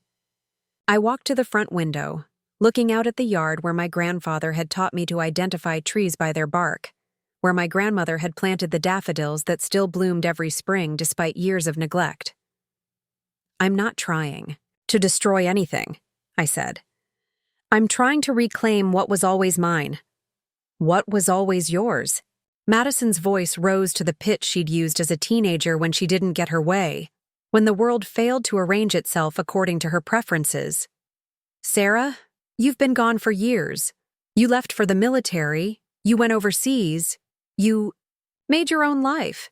You can't just come back and claim ownership of everything you left behind. I didn't leave anything behind. I served my country. There's a difference. Oh, please, don't give me the wounded warrior routine. You chose to join the military. You chose to deploy. You chose to put your own life on hold. That doesn't give you the right to punish the rest of us for moving forward. The casual dismissal of my service, the reduction of 2 combat deployments to a routine, hit like a physical blow. I gripped the phone tighter, fighting the urge to hang up and avoid this confrontation entirely. Madison, I said, my voice steady despite the anger building in my chest. Did you know about Grandpa Bob's real will? The one where he left the house to me? The pause that followed was long enough to count heartbeats, long enough to hear Elena moving quietly in the kitchen, long enough to watch a squirrel navigate the oak tree in the front yard with the kind of focused determination I was trying to summon for this conversation. I don't know what you're talking about, Madison said finally, but something in her voice had changed, a note of uncertainty that hadn't been there before. You do know. You've always known. That's why Mom and Dad were so quick to sell the house. When you needed money. They knew it wasn't really theirs to sell. That's insane, Sarah. Grandpa Bob died 3 years ago. His will went through probate. Everything was handled legally and properly. Some of it was handled legally, but not all of it. Elena appeared in the doorway between the living room and kitchen, her expression concerned but supportive. She mouthed the words, "You okay?" And I nodded, though I wasn't sure that was entirely true. Look, Madison said, her voice shifting to the tone she used when she was trying to be reasonable, when she was attempting to manage a situation through logic and emotional manipulation. I know you're upset about the house. I understand that. You have sentimental attachments. But Sarah, I was in crisis. Richard was trying to take everything. The kids' college funds, my retirement account, even my car. I needed help, and Mom and Dad were the only ones who could provide it. So you decided that your crisis was more important than my inheritance.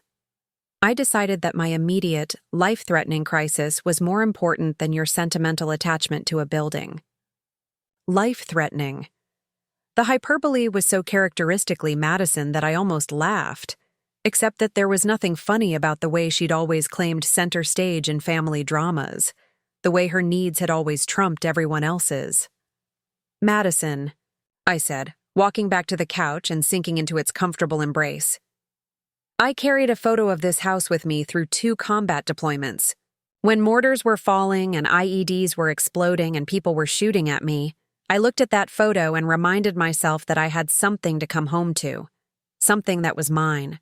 Something that represented everything good and stable, and permanent in a world that felt like it was constantly trying to kill me. The silence that followed was different from the earlier pause, heavier and more complete. When Madison spoke again, her voice was smaller, less certain. I didn't know. That, you didn't ask. None of you asked what this house meant to me. What Grandpa Bob's promise meant to me. What it felt like to serve overseas while dreaming about the home I thought was waiting for me. Elena had moved to the piano and was running her fingers silently. Over the keys, her attention focused on giving me privacy while still being present if I needed support. "What do you want, Sarah?"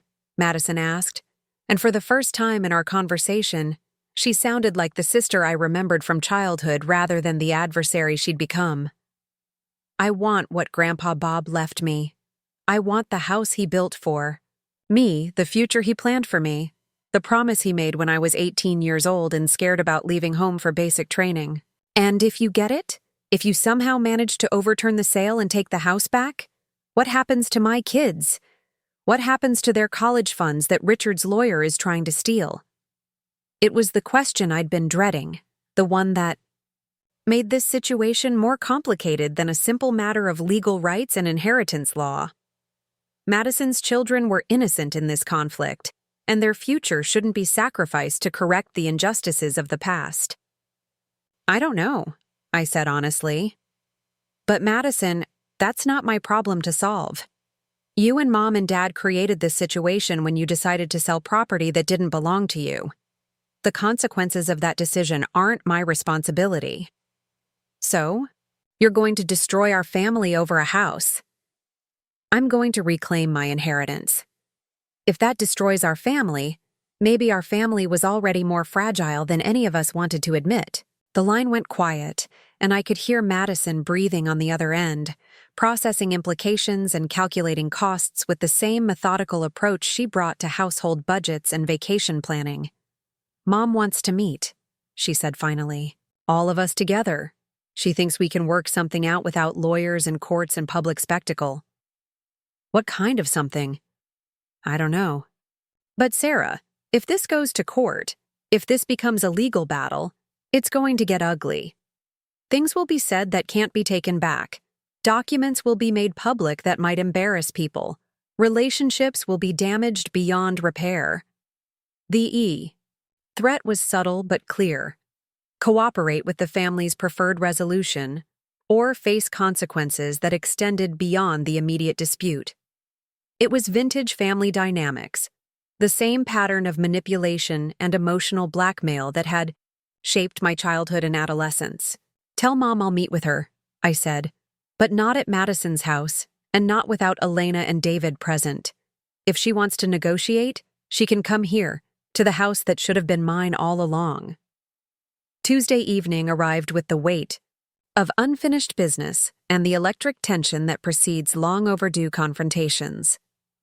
Elena had spent the afternoon preparing the living room like a diplomat, arranging a peace summit, moving furniture to create natural conversation areas, while ensuring that no one would feel cornered or disadvantaged by the seating arrangements. David had retreated to the workshop, ostensibly to continue cataloging my grandfather's tools, but really to give the women space to handle what he clearly recognized as family business that required careful navigation. My parents arrived at exactly 7 o'clock, their punctuality a testament to the seriousness with which they were treating this meeting. My father wore the same khaki pants and button-down shirt that constituted his uniform for important occasions, while my mother had chosen a navy dress that was formal enough to show respect, but not so formal as to suggest this was anything more than a family discussion. Madison came separately, pulling into the driveway 5 minutes later in the minivan that had replaced her college-era sedan when the children arrived. She wore jeans and a sweater that looked expensive but not ostentatious. The kind of outfit that said she was taking this seriously but wasn't trying to intimidate anyone. Elena opened the front door before any of them had a chance to knock, her greeting warm but professional. "Mr. and Mrs. Blaze Madison, please come in. Sarah's in the living room." I stood as they entered, feeling the strange dissonance of hosting my own parents in what had once been their house but now belonged to people who were essentially strangers. The power dynamics were unfamiliar and uncomfortable, but also somehow liberating. "Sarah," my mother said, her voice carrying the careful neutrality of someone who'd rehearsed this conversation multiple times. "Thank you for agreeing to meet." "Thank you for coming," I replied, gesturing toward the couch and chairs Elena had arranged. "Please, sit wherever you're comfortable." My father chose the chair that had been his favorite when they'd lived here, then seemed to realize what he'd done and shifted uncomfortably. Madison settled on the couch, her hands folded in her lap like a student called to the principal's office. My mother remained standing for a moment, looking around the room with the expression of someone visiting a place that held complicated memories. Elena took the chair nearest the kitchen, close enough to participate, but far enough away to emphasize that she was a facilitator rather than a participant in this family drama. "Can I get anyone coffee or tea?" "Coffee would be nice," my mother said, and I could hear the gratitude in her voice for anything that might ease the tension in the room. When Elena returned with a tray of mugs and the kind of cookies that appeared, at every important family gathering, my father cleared his throat with the authority of someone who'd decided to take charge of the situation. "Sarah," he began, his voice carrying the tone he'd used when I was 16 and had dented the car backing out of the driveway. "We need to discuss this legal action you've initiated. This petition you filed is causing problems for everyone involved." "What kind of problems?" I asked, settling into my grandfather's old recliner and feeling the familiar comfort of its worn upholstery. "Financial problems," Madison said, her voice tight with the stress that had been building since Carmen's petition had been served. "Legal problems. The kind of problems that could bankrupt our parents and destroy my children's future." My mother sat down heavily, as if the weight of the situation had finally become too much to carry while standing. "Sarah, honey, I know you're upset about the house. I understand that you feel like we should have consulted you before making the decision to sell. But what's done is done, and trying to undo it now will hurt everyone." "Everyone except me," I said quietly. "That's not fair," my father said, his voice sharpening with irritation. "We've provided you with a place to stay. We've welcomed you back into the family. We've tried to help you adjust to civilian life. You're not the victim here." Elena's coffee cup clicked against its saucer, a small sound that somehow managed to cut through the tension like a warning bell. "I think," she said carefully, "that before we discuss who's been hurt by this situation, we should establish what actually happened, what everyone knew, and when they knew it." Madison glanced at our parents, and I caught the quick shake of my mother's head, a gesture so subtle it would have been easy to miss if I hadn't been watching for exactly that kind of communication. "We knew everything we needed to know," my mother said. "Your grandfather left clear instructions in his will, and we followed them exactly." "Which will?" I asked. The question hung in the air like smoke from a fire that was just beginning to catch. My father's jaw tightened, my mother's hands fluttered to her pearl necklace, and Madison looked like she wanted to be anywhere else in the world. "Will that went through probate?" my father said finally. "The legal will, filed with the court and executed according to Ohio state law." Elena leaned forward slightly, her expression politely interested. "But you knew about the other will, didn't you? The one dated 3 years later? The one that left the house to Sarah?" The silence that followed was answer enough. My mother's face went pale, the color draining from her cheeks like water from a broken vessel. She reached for her coffee cup with hands that trembled slightly, a telltale sign of the stress she was trying so hard to conceal behind her carefully composed exterior. "I don't know what you think you've found," she said, her voice wavering between defiance and desperation. "But your grandfather's final will was clear. He left everything to your father and me." "Mom," I said, my voice steady despite the adrenaline coursing through my veins. Elena found the newer will in Grandpa Bob's workshop, hidden in his tool drawer, along with a note that had my name on it. "You knew it existed." Madison shifted uncomfortably on the couch, her eyes darting between our parents and me like she was watching a tennis match where the stakes were higher than anyone wanted to admit. "Maybe we should focus on finding a solution that works for everyone," she said, her voice carrying the strained brightness of someone trying to defuse a bomb with cheerful conversation. "The solution," Elena said quietly, "is to honor Robert. Mitchell's actual final wishes, the ones he documented clearly and legally." My father stood abruptly, his chair scraping against the hardwood floor with a sound that made everyone flinch. "This is ridiculous," he said, his voice rising to the volume he'd used when I was a teenager and had pushed him past his patience. "You people don't understand our family situation. You don't understand the sacrifices we've made, the decisions we've had to live with." "What sacrifices?" I asked, standing to face him across the coffee table that had once held my homework assignments and birthday cakes and all the ordinary debris of family life. "Keeping this house?" he said, his composure finally cracking. "Do you have any idea what it costs to maintain a 70-year-old house? The roof, the plumbing, the electrical system. That should have been updated decades ago. We've poured thousands of dollars into this place over the years." "Money you'll get back when the court invalidates the sale," Elena said calmly.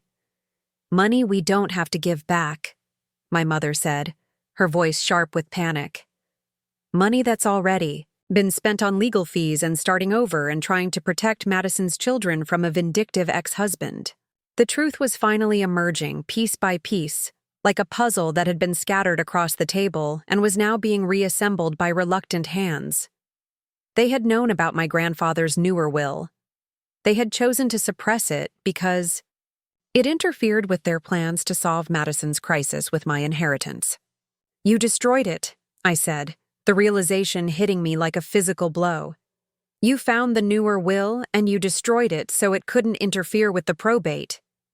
Madison's intake of breath was audible in the sudden quiet of the room. "Sarah, that's a serious accusation." "It's the only explanation that makes sense," Elena said, her voice carrying the authority of someone who'd seen enough family disputes to recognize the patterns of deception and self-justification. "Robert Mitchell was too careful, too methodical to have only made one copy of something that important." My father sank back into his chair, his face gray with the exhaustion of someone who'd been carrying a secret that was finally too heavy to bear. "We didn't destroy anything," he said quietly. "We just didn't mention it to the probate attorney." The admission hung in the air like a confession, stark and undeniable. My mother buried her face in her hands, her shoulders shaking with suppressed sobs that spoke of guilt and fear and the terrible recognition that their carefully constructed deception was unraveling. "You committed fraud," I said, my voice barely above a whisper. "You knowingly filed false documents with the court to steal my inheritance." "We didn't steal anything," Madison said, her voice rising in defense of parents who had sacrificed my future for her present. "We used family resources to help a family member in crisis. That's what families do." "No," Elena said, standing and moving to the mantelpiece where she'd placed a framed photograph of my grandfather that someone had left behind in the hasty packing. "Families don't lie to each other. Families don't destroy legal documents to benefit one child at the expense of another. Families don't commit fraud and then try to justify it as love." My mother looked up from her hands, her eyes red with tears, and something that might have been shame. "Sarah, please. I know we made mistakes, but Madison needed help. Her children needed protection. We thought you'd understand. We thought you'd want to help your sister." "By giving up everything, Grandpa. Bob promised me?" By being the strong one, my father said, his voice carrying the weight of decades of family mythology. You've always been the strong one, Sarah. The one who could handle disappointment, who could adapt, who could make the best of difficult situations. Being strong, I said, feeling something shift inside me like a tectonic plate finding its new position. Doesn't mean accepting injustice. It doesn't mean sacrificing my future so everyone else can be comfortable with their choices. Elena moved to stand beside me, her presence a reminder that I wasn't alone in this confrontation, that there were people in the world who understood the difference between strength and surrender. Here's what's going to happen, I said, my voice carrying the authority I'd learned in the military, the tone that brooked no argument or negotiation. Carmen is going to present the evidence of your fraud to the probate court. The sale of this house will be invalidated. You will return every penny you received to Elena and David with interest. And then we will all live with the consequences of the choices you made. Madison stood up abruptly, her face flushed with anger and desperation. And what about my children? What about their college funds that Richard is trying to steal? What about their future? Figure it out, I said, the words coming from a place of clarity I hadn't known I possessed. Figure it out the way other people figure out their problems, without stealing from family members who trusted you. The room fell silent except for the sound of my mother's quiet weeping and the tick of the grandfather clock that had counted the hours of my childhood and would continue counting long after this confrontation became another piece of family history. My father stood slowly, his movements those of a man who'd aged years in the span of an hour. Come on, Vera, he said to my mother. We need to call our lawyer. As they gathered their things and moved toward the door, Madison paused beside my chair. I hope you're happy, she said, her voice bitter with the kind of resentment that would probably last for years. I hope destroying our family was worth it. I didn't destroy our family, I said, meeting her gaze without flinching. I just stopped pretending it was something it never was. The door closed behind them with a soft click, leaving Elena and me alone in the house that was finally, legally, spiritually, mine again. 6 months later, the morning light streams through windows I've cleaned myself, casting familiar patterns across floors that remember my footsteps. The cardinal still visits the front windowsill, but now I leave birdseed on the ledge. Grandpa Bob always said cardinals brought good luck to those who fed them. The legal battle ended exactly as Carmen predicted. The court invalidated the sale. My parents returned the money with substantial penalties, and Madison was forced to find other solutions for her divorce costs. We haven't spoken since that night, but I've heard through mutual friends that she's doing fine. People are more resilient than they think when they can't rely on other people's sacrifices. Elena and David bought a Victorian house in German village that needed their restoration magic. Before they left, Elena planted daffodils in the front yard. For next spring, she said, when you'll need the reminder that beautiful things return if you give them time. The workshop hums with activity again. I've started a small furniture business, crafting pieces with the tools Grandpa Bob maintained so carefully. Each morning, I run my hands along the workbench where he taught me to measure twice and cut once, where he showed me that building something beautiful requires patience, precision, and love. Veterans from the local VA hospital visit sometimes, drawn by word of mouth about the woman who fought for her inheritance and won. I teach them woodworking, help them find purpose in creating something lasting with their hands. The house that was built by a veteran after one war now shelters veterans from another. This house isn't just mine now. It's a legacy continuing, a promise kept, a story that proves sometimes the universe conspires to make things right. If this story resonated with you, if you believe in fighting for what's rightfully yours, please subscribe to our channel. Your support helps us share more stories of people who refuse to stay silent. Hit that notification bell. You won't want to miss what comes next.